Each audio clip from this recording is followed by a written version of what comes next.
bring high energy. People with high energy are more persuasive. I have never read any of Scott Adams' writing, and quite frankly, I did not know how to take him at first. I was a little bit like, is this guy serious? And I think that's kind of the approach that he wanted to use.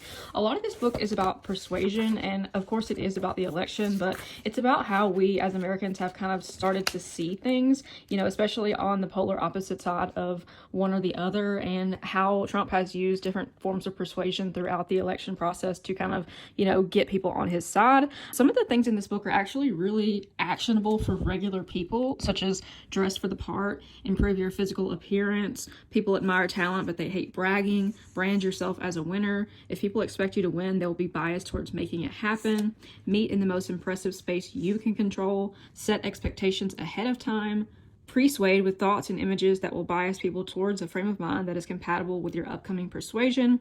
I mean, it's just things that to me make sense, but if you don't really think about it in the context of persuasion, it doesn't, you know, it just doesn't click. But as far as, you know, you just meet people sometimes in life who you're like, I don't get it, but every time that person walks into a room, I just want to listen to what they have to say. And I just feel like they know what they're talking about. That to me is persuasion and charisma. And so I'm always looking into like, how can I get more of that, especially as a content creator, especially as somebody who has to sell basically their own image for a living. One part of the book that is hard to kind of wrap your mind around is that people don't necessarily care about the facts as much as they care about like visual imagery and how you make them feel. If you tell someone smoking causes lung cancer, they can hear that, but if you tell someone smoking is going to cause you to have to be on a breathing machine and carry oxygen around with you for the rest of your life and you're going to die choking for air, that's a much more visual imagery than saying smoking causes cancer. So just thinking in terms of imagery and thinking in terms of most memorable and realizing that people don't always use logic to form conclusions. Actually, people rarely use logic. Even though we think we're using logic to form conclusions, we don't. It's unveiling some facts that maybe I didn't necessarily want to know, but like, I guess it's good to know.